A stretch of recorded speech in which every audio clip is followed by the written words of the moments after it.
That's why I'm very protective And with who has my stuff. yeah, I think I know every single person that has had some access to my stuff. yeah, that's true. I mean, you particularly are very protective. But when you publish it, what happens? You know, That's true. Well, this copyright, but yeah. like if an AI scrapes it and uses it for training, like, would you want that? I mean, like, I'll be suing if you them. could stop that, huh? Well, I would sue them.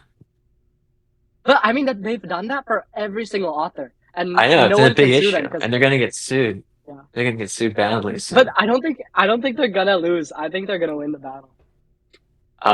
I think it's just plagiarism. I don't think you can do that unless It's OpenAI like has paid the author and the publishing company for the rights to use their work. It's just you you just could can't do argue that that. like we But there's a plagiarized because like difference we between we like there's a difference between like available like readily available like websites because you can argue that the it's not plagiarizing anything, it's just absorbing the data, right? So yeah, like exactly. No, but it's reproducing it Copy exact. and making it into it's not reproducing it though. serialization. It's not reproducing it. It's just absorbing it. If I write an Like essay Colin, and I talk and I discuss ideas, even if I'm not directly quoting or repeating the work of that particular author, that's still considered plagiarism because I am using the ideas of that individual or I'm using the form of that individual in an indirect way to for some other piece of work. Okay, is let all me of put your it like work. this. Okay, let me put it like this. So, like, say you have like a Porsche, right? And you see that this Porsche is mid-engined, and you're another car company. So then you steal that like idea of it being a mid-engine car, like, and you make your own. Is that really like stealing, or is that just using that knowledge that's with like within their model and using it to like improve your own product? You know what I mean? I'm so sorry. Could you repeat that? You broke out. I heard one thing about a Porsche, and that's it. Could you just repeat that? Yeah, yeah. So say like you're a company, a new car company, who's looking at a Porsche 911, like mid-engine car, and you're like, I like the idea of that, so I'm gonna like make my own mid-engine car. So if you're using their idea to improve your own product, is that wrong? I personally Well, don't I mean, think that there's intellectual property and patent it's law. immoral, but it's not wrong, I think. I mean, I understand the gray area and the fuzziness of the issue, but I think that there's also like intellectual property, right? And like patent law that protects ideas. And I think if you can go in a court of law, I think if you can go and present that an AI system has used your So Colin, what if you had a human read that same paper, form and your memorize style, the oh shit, my bad. uh, then yeah, I would consider that illegal. I just think that the policy just has to catch up to it, but it will. So Colin, Really? let me ask you this. Let me ask you this. What if you had a human read a New York Times article, like basically copy it word for word, change a few things around, and or maybe you just even summarize the article and you paste it into the AI model then. Is that okay? Uh, if the I think anytime you're using, if an author has published an article in the New York Times with particular ideas and analysis and diction that is theirs, and that is then sent into a system that then takes those ideas and can reproduce it for others or use it to create other information, generate other information that is then used by another person and published. Yeah, that's illegal. You can't Is, do that. isn't that And I just what think isn't that just what the human brain does though? It just like it it's the absorbs same every. thing. I mean, like it's Uh, it's the same thing. It's like everything you see around you, even if it's owned by somebody else, is like used to train your own brain, and you're gonna use those things in the future to apply to a lot of shit, right? It's the same concept there. Because like I nobody's gonna think stop Yeah, you if like you read a book. Nobody's gonna stop you from writing a book report. That's perfectly fine. It's like that. I think or that there's like a difference Cormac between the McCarthy. collection of the data there's a difference between the collection of the data and then the application of the data. And I think That it's one the I'll application agree with that's the that. Yeah. issue because if the AI, it's one thing if the AI absorbs the data and it just holds it in a tank, but nothing happens from it. But if then the AI absorbs the data and is being used to create things that are now profitable for another person, and someone now is profiting off of someone else's work and they haven't paid to be able to use that work for their product, then yeah, that's illegal. But I don't have But necessarily an issue with AI's systems I see collecting the where you're data. coming from. I see where you're coming from, Colin, but you also see where I'm coming from, right? Like why that's a it's a hard thing to debate just because everything you're saying about the AI is something that the human brain does as well. So Exactly. why is Human it brains, not okay? What's up? the human brains are also uh, governed by the law, which and if I paint something and that and an AI scrapes that or whatever, and someone goes into the AI thing and says, oh, make a painting of an ocean or on a beach or something, Okay, what if like you for the same painting, the only thing you copied that was the image type of and paint you used. publishes it, then uh, and they profit off of that, then yeah, that's just basic like plagiarism and like that's like wait, But Colin, though, mm-hmm. Yeah, I'd Rishi. argue that the law does not have any sort of jurisdiction on that. Like, for example, if you publish a book or a screenplay, and you love Cormac McCarthy, and you are heavily influenced by him, you do not pay for the ability to learn from his style or to develop your own style that was influenced by his. You did not pay for that, but you're profiting from your own labor, right? And it's the same with an AI. You intellectual property laws don't govern that. So, like, for example, copyright is really, really hard to enforce. 99% of copyright like battles, the person who is suing loses. Like, copyright is incredibly hard to enforce. And I'd argue it's the same here, where it's like, uh, if you're saying that the law should apply to these AI models the same way it applies to humans, then because humans are not prosecuted for this, the AIs also, I think, would not be prosecuted for this. I just think that oh wow, it's an owl. I just think that I understand what you're saying, but also there have been many Mm, times where um either in film or in books, someone can say, "Oh wow, this was so close to what I had produced or what I had made." They can get them for copyright. I also think that like uh, and perhaps this requires me to walk back an earlier statement that I said, but again, mm, I don't think that the issue is like it's not an issue with the AI collecting the data. That's not the issue. It's not an issue with a human reading books. The issue is mm, if they are properly citing what sources that they're using. And what mm, you're saying is, I don't like, how do you think people are going to be using, how are people using AI currently, right? They're using it. It's not like the AI is making its own shit and then someone is paying the AI in itself. It's that humans are using the tool to then make stuff, which then they are profiting off of, right? And yeah. uh, I don't know all the technicalities, but I would say that me reading 5 or 6 books and then being kind of influenced tonally by that and then writing something, I think it's different than putting all the text of that book into a machine and then spitting something out. Because the difference is I, the human being, have also put energy into that system to then produce the work that I have made. Whereas the AI is Mm. just merging all of these things together. You see, it's not, there's no other energy coming from another person. What Um, about the prompt? If you change the prompt, doesn't it change the output? So it's like energy that you put I in. mean, I don't know, man. That's a lot less work than what I do to write. I mean, I don't really think I have to prove that out. I would hope that the law would generally be less sympathetic to AIs inspired by real humans' work. Um, but yeah, I don't know. I But mean, I agree. realistically, It's you certainly think the fuzzy, but Supreme Court is gonna? I don't think I mean, I hope people in government are not going to be sympathetic to AI. I mean, no, I mean we should protect humans and human art and human creativity first and foremost. Mm, So no, I definitely don't think that they should be treating AI as just like a one super intelligent human being. mm, That's really destructive in my opinion. But yeah, probably take some redefining of exactly what plagiarism is. And I agree with you. And I'll walk back my earlier statement. I agree. I don't think you can treat the AI then like another human brain. It needs to be treated as a separate thing with separate rules that govern it. it's like a super intelligent brain instead. Yeah, something that Mm, it has different rules than humans have to abide to. Hmm.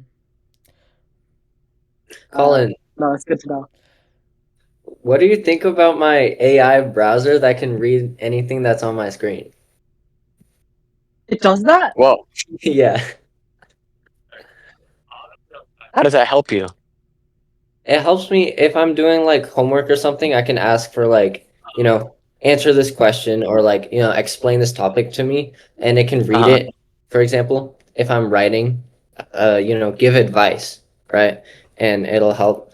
I don't tend to use it for like um creative processes as much. Yeah. I use it more to like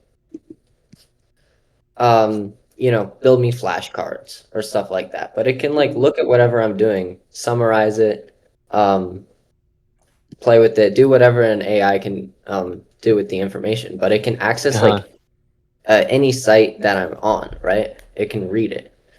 Um, and then I can ask it anything about that site and ask it to give it some sort of output.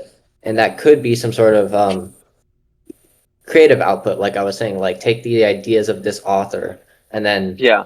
um, write an extra short story based on this first story, and it could do it. Yeah. Um, what do you I think don't know. about that? It just feels like kind of cheating in my opinion. Like I mean, sure, technically, I guess it's allowed, but I mean, there's just things that like, um, I guess there's things that you can do, but you really shouldn't do.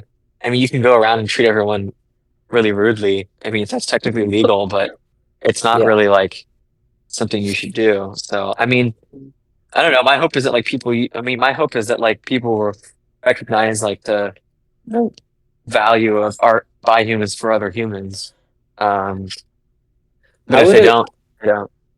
I would agree with that, and it's like me personally, I use this AI in a way that hopefully I try to use it in a way that's serving me instead of like me serving it or just like Yeah, using it to cheat or whatever. I'm using it to like better my learning. Um, yeah, totally. But just like the fact that this exists and this is legal, like if it's legal, people are gonna do it, right? mm. No, you're right. You're And right. also, there's You're right. there's the point that if Colin sends over like his short story, and you pull it up on your browser and read it, you don't. Colin doesn't even realize that his work is being used to train an AI. You know. That's true Uh, too. Yeah, it can yeah. access like fucking private sites. I think it can read like any Google Doc I'm on. Mm. The whole of your data, man. Yeah, Yeah, it's all that's pretty somewhere. I intense. don't know. Okay, wait. I want to bring up a few points. Okay, it's like 11:40. You guys want to transition the discussion to Tdop, to the Dream of Prometheus? Yes, yes. Yeah, Okay. Okay.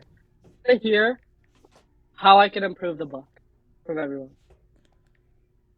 Wait, how about everyone goes around, they name one thing they really enjoyed and one thing they have a question or a comment on. Okay. Okay, I'll go first. So, when you're watching Fight Club, there's this character named Tyler Durden. He's very mysterious. The entire movie, he's kind of unraveling until the moment you figure out who Tyler Durden is.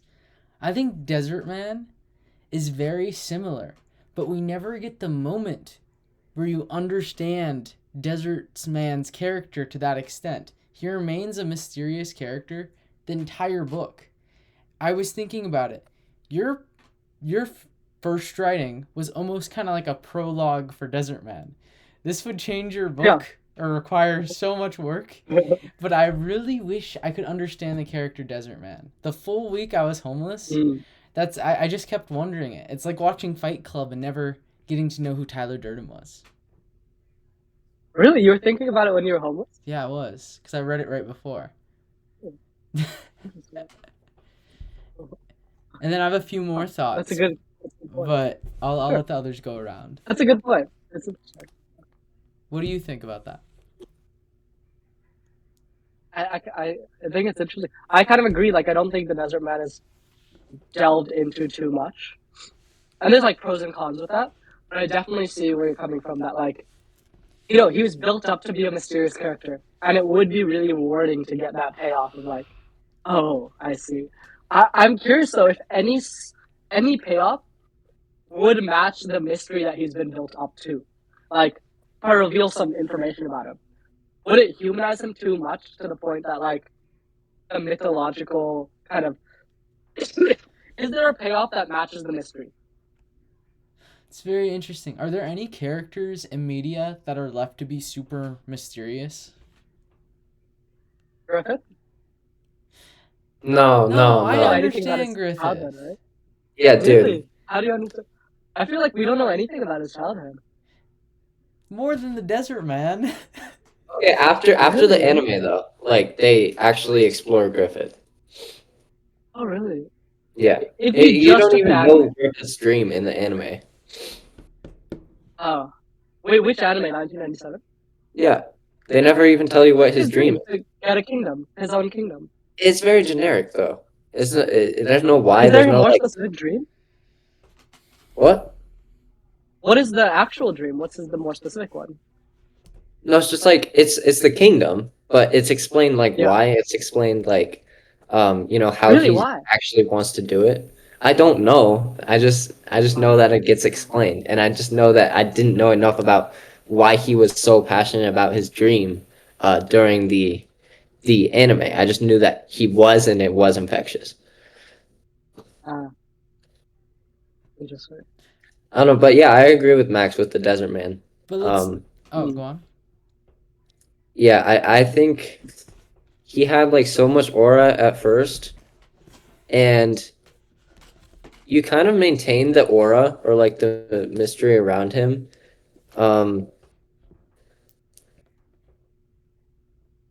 But yeah, he doesn't feel very like human or like there's no the why behind him and how he got to where he is isn't there.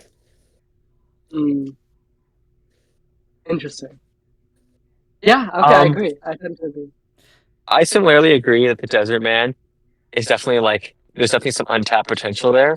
I don't, at least for me, I don't think that I necessarily need a backstory with him, but I do think his personality needs to be a bit more layered, and he needs to have a more emotional, um, soulful slash emotional, like an emotional, like relationship with, um, was it Thune?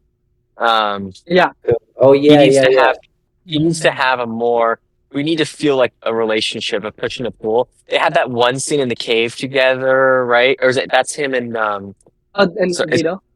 him and Vito, correct. There's the one scene with Yeah. him and Vito in the cave where we kind of get more of his personality. I want to see more of him beyond the symbol, you know? That was the only thing for me. I don't need his backstory, but I need to feel his humanity in a way. And I need to like Uh, and there needs to be like some kind of like grit. I mean, he needs more grit. mm. What do you mean grit? He needs more like edge. Is he too like nice right now? He's too Yeah, yeah, Sacrifice. Interesting. It that What did kind you say, of Max? Sacrifice. like even the most like holy mentors and stories have like a grit to them. They have like a particular personality and particular kind of way of being that is like unique as a character. You know, he just is too Yeah. generalizable. I want him to be like an archetype.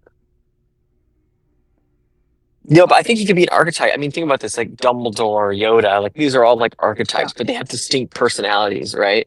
They're the same Yeah. character, right? They're both wise mentors of the protagonist, but they have their distinct characteristics that kind of add a flavor to them beyond just I'm wise and I'm holy. You know what I mean? Mm. That's the only That's issue. true. That's That the is only true. comment I had about him. Oh, that makes sense. That makes sense. That's I think Max Your Sacrifice idea is interesting, like making him do some sort of sacrifice. What were you gonna say, Kyle? that links to like my main critique as well. It just like extending that sort of similar idea, and I've already told Rishi this, but the main critique I had was that the people in the conversations in the story a lot of the time felt more like um just like pure arguments of the author with himself rather than actual like fully fleshed out characters with realistic like conversations and stuff like that. That's something I really want to work on, the dialogue, like making it so that it's not philosophical arguments. Because that was like most of the book, you know, and um I felt like it uh would win someone over by like repetition and by just pure like fire and like passion, because there was so much passion in the story, and you just like Yeah. flooded the page with like, you know, vivid descriptions of uh how sad someone that settles is or whatever, Yeah. and like how decrepit the town is, and in contrast to like someone like the Desert Man and like someone like Dune. So it's a very emotive book for me. Interesting.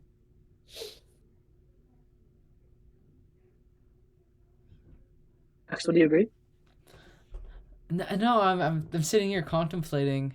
I have a completely different perspective about the dialogue and the emotional aspect of the Desert Man. I it might just be like how I think fundamentally. It seemed like perfectly normal conversation to me, and I didn't. I felt like the Desert Man was a very unique character, just by how perfect he was. He was like Griffin in a way. That's kind of who I wanted him to be like. I do think the Desert Man is a good character. I just want more from him, I guess. I kind of, yeah, a sacrifice would be good. Yeah, show what he values. Interesting. Play with that idea, Rishi. What would you have the Desert Man sacrifice? Interesting. Let me get some water. Really, 1 second. Really. Cool.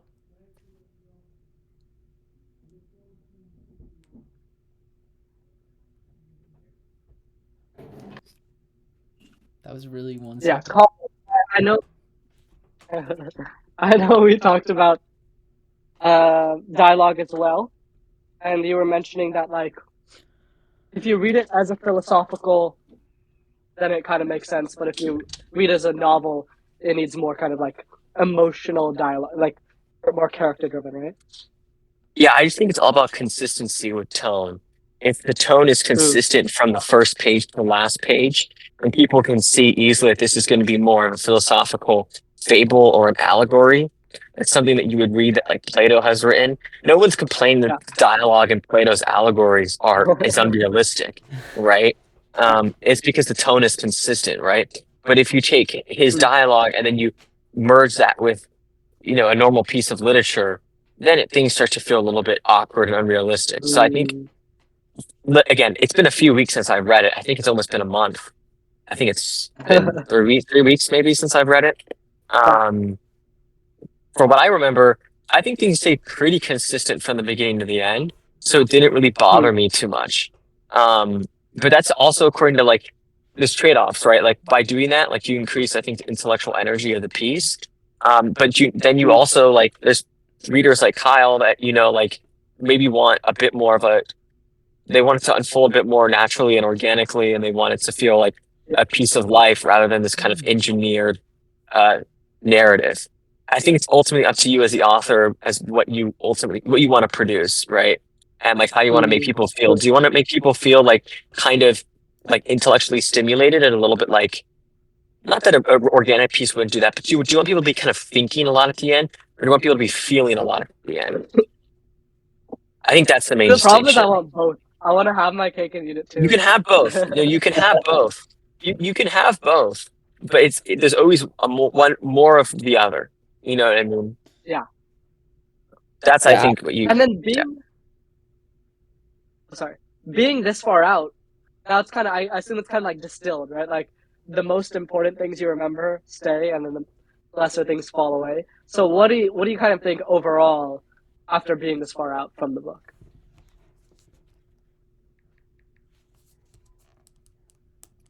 Um, there are scenes I remember. The scenes I remember Mm. very well is him talking to Vito in the cave, him talking about the other caves made by the engineers that are kind of helping to support the movement. I remember that sequence very well.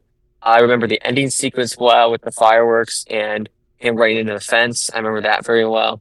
I particularly remember the scene with Nod, Yeah. um, No, and no, yeah, either one. Cloud and his father when he's painting. Mm. And I remember the Mm. dialogue between Henry and Thune when he is grounded and they're talking uh, through his window, and Yeah. Henry kind of uh, is yeah, I remember that very well. And I remember Henry building the school. Henry builds the bike, right? Yeah, he builds the bike. Yes, Yeah. I remember that. So those are like the key beats that I remember and were very influential. Yeah. I think you nailed those sequences. Thank you. And then like thematically, how about that? Like thematically, what sticks with you? Or like symbolically, or I don't know, like more on like the big The picture scene with scale. the dad, Like what's uh, the scene with the dad, and the scene with the girlfriend and him changing the room around. Those are the two things that stick with me. uh Mm. I assume that's very pertinent for what's happening right now. No, actually, no. No? Luckily Okay, not. good. Luckily not. Okay, yeah. Well, I mean, I don't mean like a relationship thing. I just mean like in like covering up. Like no, Uh, you know. okay, good. Well, I mean, in the past, maybe. I don't know. Um, Yeah, no. In the how about you, past, Kyle? yes. In the past, Yeah, yes. yeah. Not now. Not now, at least. Not Not now, yet. not Yeah, now, not, not yeah. yet. Actually, my story is very well Um, received, but yeah. Okay. how about you, Kyle? Far out from the story.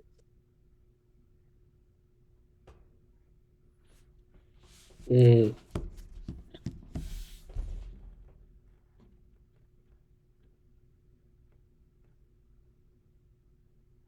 Yeah, what stands out the most? I remember, of course, the final scene, or like the climactic scene with Thune on the fence. And I Mm. remember a lot of the characters are the thing I think I connect to most in the story. Is like Vito and like Thune and like their emotions, like I really feel them. With Vito's backstory, I thought was fantastic. And I thought just in general Vito was like uh reminded me of myself a little bit. Um that and the symbolism. Like Mm, um fire, the sun, right, the mm. town, they all paint a very vivid image in my mind. So it's like I feel like it's kind of ingrained. Like whenever I think of like this concept of like uh procession or succession, what is the word? Yeah, procession, exactly. Yeah, it's like I connected directly to the story. I connected to like the passing of the flame, right? Uh, that's Uh cool. Wow, okay, very cool. yeah. Did Max, Colin, did you guys know immediately it was Henry from the prologue, or did it take you guys a while? Because it took me a long ass time. Rishi told me through conversations, but how about you, Colin? So, Um, yeah, no, I think I knew it was him, partly because when I read the prologue, like I read the prologue like a few months before I read the story. So the prologue was like in my mind for a while, and I was like thinking about those characters. So like when I heard like Henry, I was like, oh, that's the guy from the prologue. But mm, I don't know. I mean, I was kind of primed, ahead of time. gotcha. I'll ask other people. I'm curious whether they recognize them the same. Um, Interesting. And then if I was to make the improvements you guys are saying, who who are the people you think would read it? Who are the people like you would recommend it to? I just met this guy. He's the most universalist, non-universalist I have ever met. His name is Zach. Really? He has very similar opinions about like love and what he cares about most. He's actually going to a Vipassana retreat now after like one conversation. So very much him.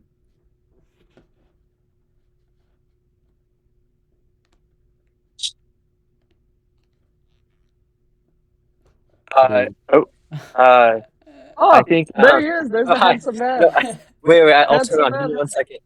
Um, Nathan. That's what Ah. I would say. Yeah, Ooh, okay, yeah, interesting.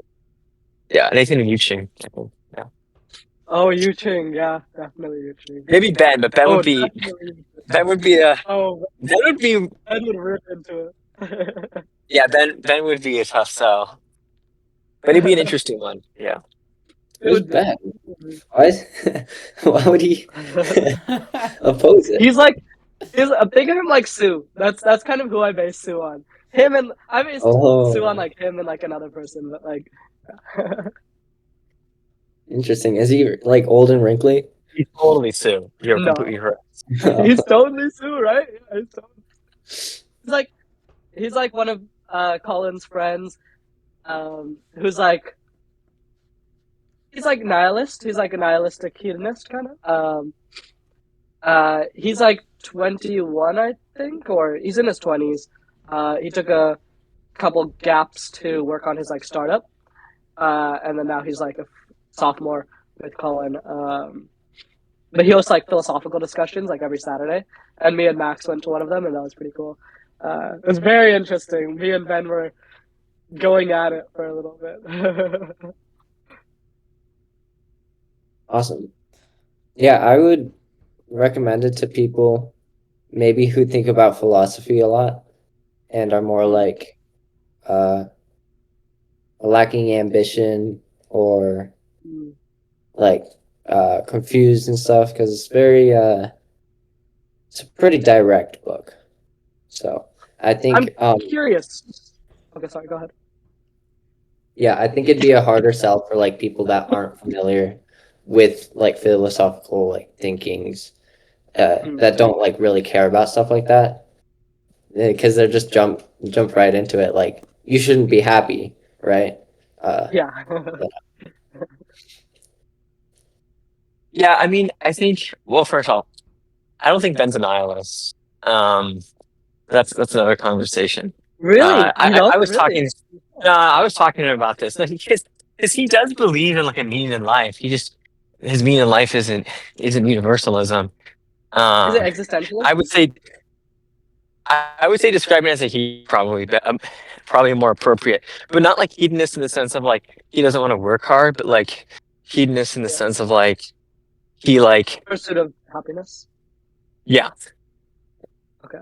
I'd say they're nihilists though. They're like fundamentally nihilists. Like if you delve deep, like not nihilist in like the pessimistic sense, but like nihilist in like sense that because there's no other meaning in the universe, happiness is the meaning. You know. It's weird though because he's like he works really hard and it's not like he's like trying to like chase happiness necessarily. It's just like I think his is like he honestly I think like he ultimately like is always like pursuing knowledge, which is why he's like hyper obsessive about history. But he doesn't believe in like a like a all conflict knowledge. It's like a pursuit of like knowledge for the sake of like personal satisfaction. You know what I mean? Like it's So then not I this think the like only thing he's universal thing. missing is non-dualism. Like if he recognizes that he is the universe, but he does. He is a non-dualist, Exactly. which is the That's weird what I'm part. saying. Like It's it's weird. really weird. Like he's a very odd I don't like think his he like philosophy lines up.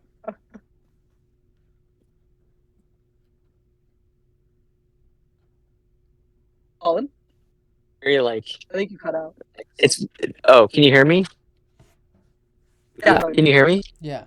Oh, I was saying like I just feel like you guys are like Joker and Batman. Like it's very hard to distinguish exactly like the methods are like very similar. Like it's very like I hear him say things and it sounds like you at times, and then I hear him saying things that are very opposite and opposed. You know, it's a very interesting thing.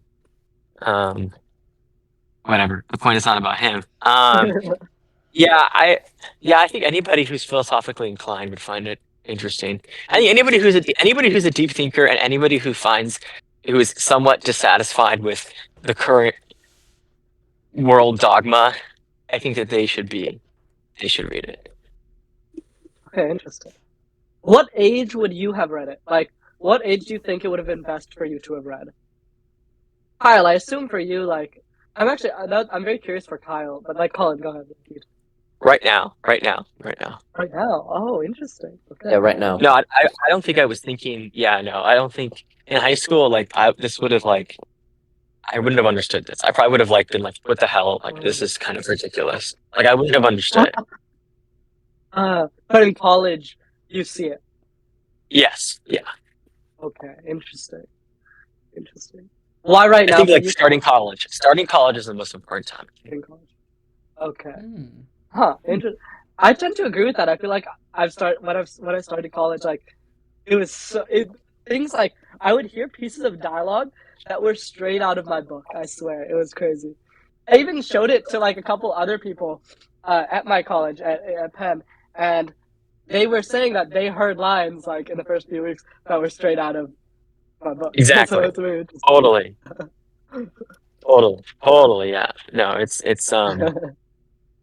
yeah, very much. A lot of those lines I've heard people repeat and I've heard people say. And